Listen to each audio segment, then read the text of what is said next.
नमस्कार शेतकरी मित्रांनो तुम्हाला माहीतच आहे ई पीक पाहणी करणे किती गरजेचं आहे। कारण मित्रांनो ई पीक पाहणी केल्याशिवाय तुम्हाला कुठल्याही प्रकारचं अनुदान असेल किंवा पीक विमा असेल तुम्हाला मिळत नाही।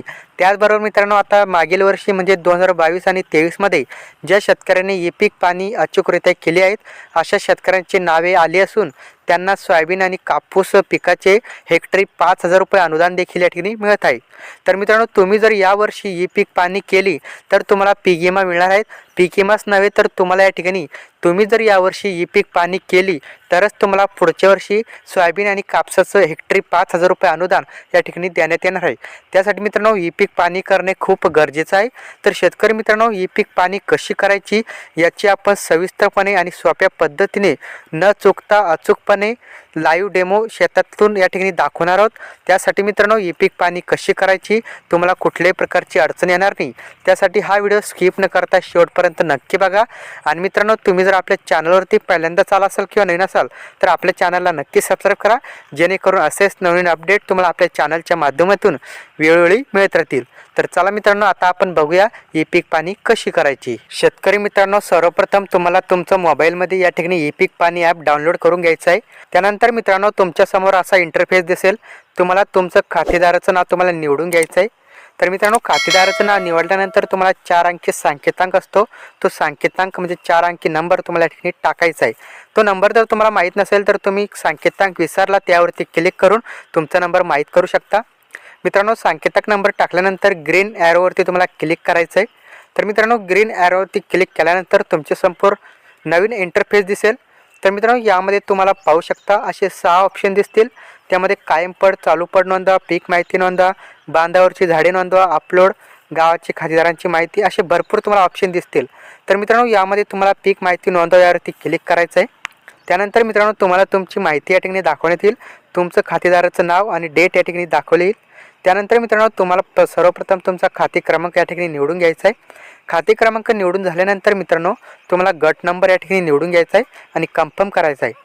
मित्रांनो तुमचा गट नंबर निवडल्यानंतर तुम्हाला संपूर्ण क्षेत्र या ठिकाणी दाखवण्यात येईल। तर मित्रांनो हे क्षेत्र तुम्ही या ठिकाणी पाहू शकता। त्यानंतर मित्रांनो तुम्हाला हंगाम या ठिकाणी निवडायचा आहे, खरीप हंगाम निवडू शकता किंवा फळबाग असेल तर संपूर्ण वर्ष तुम्ही या ठिकाणी निवडू शकता। तर मित्रांनो हंगाम निवडल्यानंतर तुम्हाला या ठिकाणी तुमचं पिकाचं स्वरूप निवडायचं आहे। तर मित्रांनो निर्भळ पीक असेल, मिश्र पीक असेल ते तुम्ही निवडू शकता। तर मी सोयाबीन निवडणार आहे त्यामुळे मी निर्भळ पीक या ठिकाणी निवडत आहे। तर मित्रांनो निर्भळ पीक निवडल्यानंतर तुम्हाला निर्भळ पिकाचा प्रकार या ठिकाणी निवडायचा आहे, पीक आहे की फळबाग आहे या ठिकाणी निवडायचं आहे। फळबाग असेल तर फळबाग निवडा किंवा पीक असेल तर पीक निवडा। तर मी या ठिकाणी पीक या ठिकाणी निवडून घेतो। त्यानंतर मित्रांनो तुम्हाला पिकाचा प्रकार या ठिकाणी निवडायचा आहे, ते म्हणजे सोयाबीन असेल, उडीद असेल, कापूस जे असेल ते तुम्ही निवडू शकता। मी या ठिकाणी सोयाबीन या ठिकाणी निवडून घेत आहे। तर मित्रांनो तुमची सोयाबीन किती क्षेत्र आहे ते तुम्ही टाकू शकता।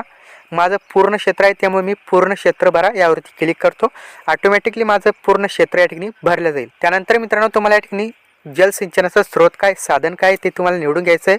विहीर असेल, कूपनलिका असेल, शेततळ असेल, काही निवडू शकता। त्यानंतर तुम्हाला पाणी देण्याची पद्धत कोणती आहे, प्रवाही सिंचन, तुषार सिंचन, ठिबक सिंचन जे असेल तुम्ही निवडा।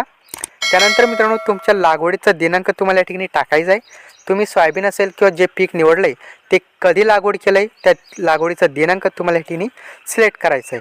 तर मित्रांनो दिनांक निवडल्यानंतर तुम्हाला संपूर्ण माहिती चेक करायची आहे। संपूर्ण माहिती बरोबर असेल तर पुढे जा या ऑप्शनवरती तुम्हाला क्लिक करायचं आहे। तर मित्रांनो पुढे जा ऑप्शनवरती क्लिक केल्यानंतर तुमच्यासमोर आता नवीन इंटरफेस दिसेल।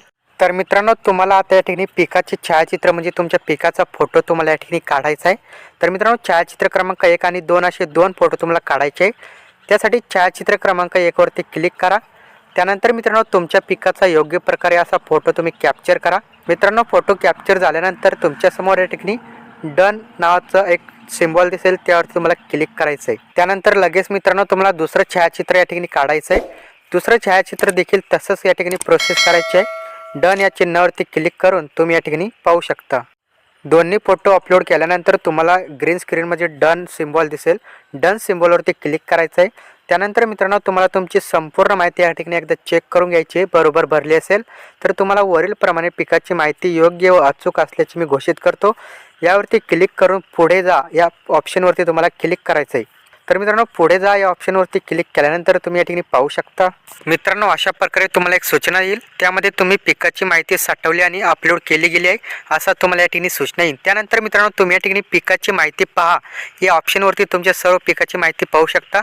मित्रांनो काही चुकलेलं असेल तर तुम्ही ते 48 तासामध्ये या ठिकाणी एडिट देखील करू शकता। तर मित्रांनो अशा प्रकारे पीक पाणी कशी करायची याची संपूर्ण सविस्तर माहिती व्हिडिओच्या माध्यमातून आपण पाहिलेली आहे। त्यामुळे मित्रांनो व्हिडिओ जास्तीत जास्त शेअर करा, लाईक आणि सबस्क्राईब देखील करायला विसरू नका। पुन्हा भेटूया पुढील व्हिडिओमध्ये। जय हिंद, जय महाराष्ट्र, धन्यवाद।